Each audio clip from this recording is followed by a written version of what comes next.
भी उसी समाज की पैदाइश हूँ, उसी समाज के दबाव मुझ पर भी काम करते हैं। और ये रिसर्च मैंने संयोग से अपने बच्चे के प्राथमिक शिक्षा के बाद पढ़ी, पहले पढ़ी होती तब भी मैं क्या करता, दिल्ली में आपको एक भी अच्छा स्कूल मिलेगा ही नहीं जो मातृभाषा में पढ़ाता हो। एक ऐसा माहौल है, मुझे दया आती है उन बच्चों पर। वो घर में जब 9-10 महीने के होते हैं या 3 साल के जब होते हैं तब वो स्कूल जाना शुरू करते हैं। 2.5 साल का बच्चा अपनी भाषा में कॉम्प्लेक्स सेंटेंसेस बनाना सीख जाता है अपने आप, बिना एक शब्द भी पढ़े लिखे। आप घरों में देखिए छोटे बच्चों को, अच्छे से वाक्य बोलेंगे। और 2.5 साल का बच्चा तो नए वाक्य बनाने लगता है, वो भी जटिल वाक्य, सरल वाक्य नहीं। उस बच्चे की इतनी गहरी पकड़ एक भाषा में हो चुकी है, एक भी दिन स्कूल नहीं गया है। और इसलिए मातृभाषा का अध्यापन जब स्कूल में होता है, टीचर को पता होता है कि बच्चे को भाषा पहले से आती है, इसे दुरुस्त करना है, सिखाना नहीं है जीरो से। और वो बच्चा बड़े अच्छे मूड से स्कूल गया, उसे मम्मी को टाटा किया, स्कूल जाके पता लगा टाटा नहीं बोलना, बाय बोलना है। उसकी दुनिया खिसक जाती है उसके पैर के नीचे से। वहां उसे पता लगता है कि भिंडी नहीं है, ये लेडी फिंगर है। तुम जो लाए हो वो आलू नहीं है, पोटैटो है। रोटी नहीं है, ब्रेड है। ठीक है, ब्रेड तो वो होती है नहीं, वो सब ब्रेड्स होती हैं। समोसा है ही नहीं इंग्लिश में, उसको पता लगा कि होता ही नहीं है तो। और वो बेचारा एक अजीब सी कश्मकश में है। उसे अपनी भाषा में सीखना था कि जीरो क्या होता है, संख्या क्या होती है, एक क्या होता है। उसे अपनी भाषा में सीखना था कि सरकार क्या होती है, दुनिया क्या होती है, चलती कैसे है। उसे सीखना पड़ रहा है कि पहले ये समझो कि दुनिया नहीं वर्ल्ड होता है। अब उसकी आधी से ज्यादा ऊर्जा वर्ल्ड पे अटकी हुई है और बाकी बची खुची ऊर्जा से वो समझ रहा है कि वर्ल्ड होता क्या है। उसकी आधी ऊर्जा लगी नंबर, शब्द याद करने में, ना कि ये समझने में कि संख्या क्या होती है, नंबर क्या होता है। एक अजीब सी साजिश दुनिया भर में चल रही है कि दुनिया के हर बच्चे को उसकी मातृभाषा से बचपन में ही वंचित कर दो। उसे एक ऐसी भाषा में सिखाओ जहां उसके लिए वो भाषा सीखना अपने आप में चैलेंज हो। और इसलिए आप देखेंगे कि अगर ज्ञान की दुनिया में दुनिया भर की भाषाओं के आम आदमी शिरकत नहीं कर पा रहे हैं, गलती से भी ये मत सोचिएगा कि दिमाग वाले लोग बहुत कम होते हैं और वही आगे बढ़ते हैं।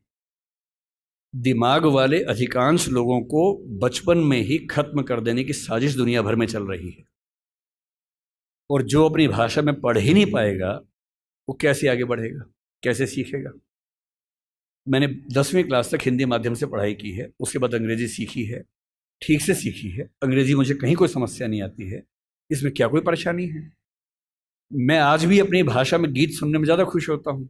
मुझे फिल्म देखनी मैं हिंदी में पसंद करता हूँ, नाटक देखना हो हिंदी पसंद करता हूँ, मजाक करना हो हिंदी में पसंद करता हूँ, पढ़ना हो कोई ऐसा विषय जो हिंदी में नहीं है तो इंग्लिश में पढ़ता हूँ, इसमें क्या परेशानी है। लेकिन मुझे कोई बचपन से ही मजबूर करे कि मुझे दूसरी भाषा में, संयोग से अंग्रेजी है, फ्रेंच भी हो सकती थी, पुर्तगाली भी हो सकती थी, जो जीत जाता उसकी भाषा ढो रहे होते। ज्ञान विज्ञान की दुनिया में मेरा निजी विश्वास है इस वर्चस्व को तोड़ना बहुत जरूरी है। हम हिंदी में हजारों शब्द क्रिएट नहीं कर पाएंगे 2 दिन में, सही बात है, मुश्किल है। और हमें इतना शुद्धतावादी या प्यूरिटन होने की जरूरत नहीं है कि हम सारे शब्द अपने ही गढ़ेंगे। हम तो इंटरनेट को अंतर्जाल ही बोलेंगे, हम कंप्यूटर को संगणक ही बोलेंगे, तो आप अकेले ही बोलते रहेंगे, कोई पूछेगा नहीं आपको। जो शब्द अंग्रेजी के प्रसिद्ध हो गए उनको मान लीजिए। जापानी भाषा का शब्द है रिक्शा, आप रोज रिक्शा में घूमते हैं। कभी आपने कहा कि रिक्शा को मैं नरयान बोलूंगा? कई लोग बोलते हैं नरयान, कि मनुष्य द्वारा चलने वाला एक विमान या वाहन।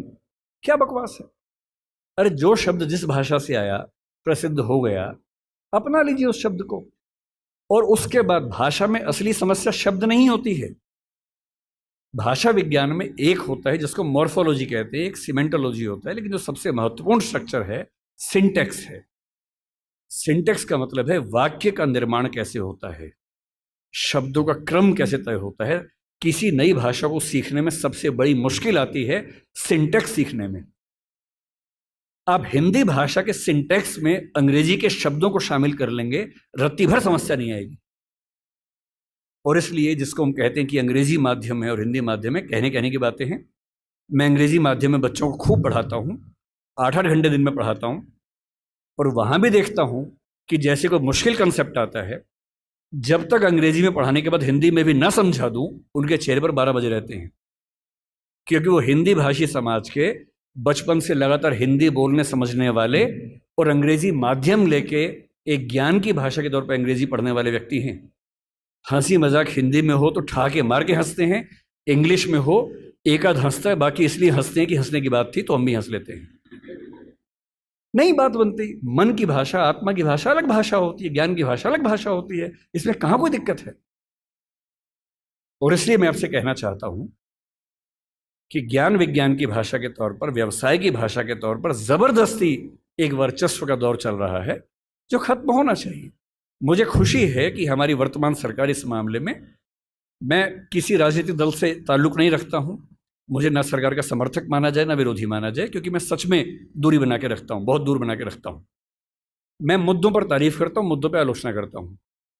भाषा के मामले में वर्तमान सरकार बेहतर काम कर रही है, ये सही बात है। कई स्तरों पर हमने देखा है। मेडिकल साइंस मध्य प्रदेश से शुरू हुआ, एक ही साल में एमपी में, यूपी में, उत्तराखंड में शुरू भी हो गया। और मैं कई साल से सोचता था कि मेडिकल साइंस में ऐसा क्या है जो हिंदी में नहीं पढ़ सकते। और सोचिए, डॉक्टर बनने के बाद करना क्या आपको डॉक्टर बन के आम आदमी का इलाज करना है। भारत की आम आदमी की हालत क्या है? डॉक्टर के पास जाता है, उसको एक वाक्य समझ में नहीं आता है। डॉक्टर 4 लाइन इंग्लिश के बोलता है, कुछ मुश्किल शब्द बोलता है, तो वो मान लेता है कि ज्ञानी आदमी है, ठीक बोल रहा होगा। उसे अपनी हेल्थ के बारे में एक वाक्य ठीक से समझ में नहीं आता है। किसी विकसित देश में चले जाइए, डॉक्टर की जिम्मेदारी होती है कि जब तक मरीज सारी बातों को ठीक से न समझ ले तब तक इलाज शुरू नहीं कर सकता है। हमारे देश में भाषा का अंतर ऐसा है कि मरीज अपनी बीमारी को ठीक से कभी समझ ही नहीं पाता है। ऑपरेशन तक की सहमति ले लेते हैं अंग्रेजी बोल के, वो समझ नहीं पा रहा होता, हाँ तो हो गया, साइन कर, हाँ साइन कर दिया। उसमें क्या लिखा हुआ है कि तुम्हारा ऑपरेशन करेंगे, तुम मर भी सकते हो, मर गए तो तुम्हारी जिम्मेदारी है। कुछ पता ही नहीं उस बेचारे को। क्यों भारत का हर डॉक्टर, तमिलनाडु का डॉक्टर तमिल में क्यों ना बात करे पेशेंट के साथ, कर्नाटक का डॉक्टर कन्नड़ में बात करे, हिंदी का डॉक्टर हिंदी में बात करे, और अंग्रेजी मातृभाषा वाले जो 2,70,000 लोग हैं उनके लिए कुछ डॉक्टर इंग्लिश वाले रख लीजिए। डॉक्टर की भाषा तो समाज की भाषा होनी चाहिए, यही कानून के साथ है। हमारी जुडिशरी इतना जबरदस्त जुडिशियल फ्रीडम, जुडिशियल इंडिपेंडेंस, संविधान का मूल ढांचा है, सब बातें बढ़िया हैं। पर जिस देश की आबादी में 2,70,000 लोग अंग्रेजी मातृभाषा वाले हों, उस देश का सुप्रीम कोर्ट सारे निर्णय अंग्रेजी में ही देगा, ये कहाँ का लोकतंत्र है?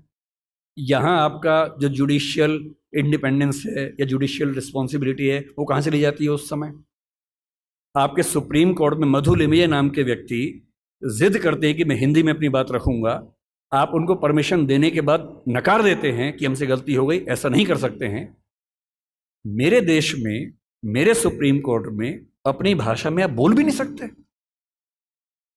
आप 28 राज्यों में से केवल 4 राज्यों में हिंदी में हाई कोर्ट में बात करने की परमिशन देते हैं। पर लोकतंत्र का मतलब क्या होता है? कुछ गिने चुने एलिट्स के हिसाब से जनता अपनी भाषा बदलेगी या जनता की भाषा से प्रशासक भाषा बदलेंगे अपनी? अगर लोकतंत्र है तो लोकतंत्र में जनता की भाषा ही केंद्र में होनी चाहिए, कोई और भाषा केंद्र में कैसे हो सकती है?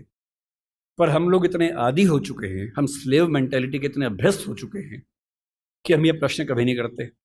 हमारे सुप्रीम कोर्ट के चीफ जस्टिस या कोई जज हिंदी में क्यों नहीं बात कर पाते? और नहीं कर पाते, मैं फिर बार बार कह रहा हूँ, मामला सिर्फ हिंदी का नहीं।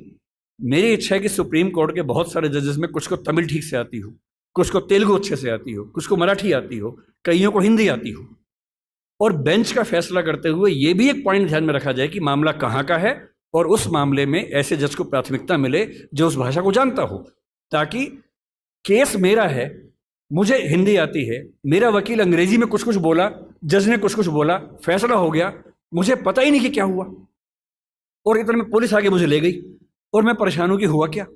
मेरे मामले के किसी प्रसंग में मेरी भूमिका ही नहीं है, क्योंकि सारी प्रक्रिया 2 ऐसे व्यक्तियों के बीच में चल रही है जिनके पास एक भाषा है जो मेरी भाषा नहीं है, जबकि मामला मेरा है, और कहने को लोकतंत्र है।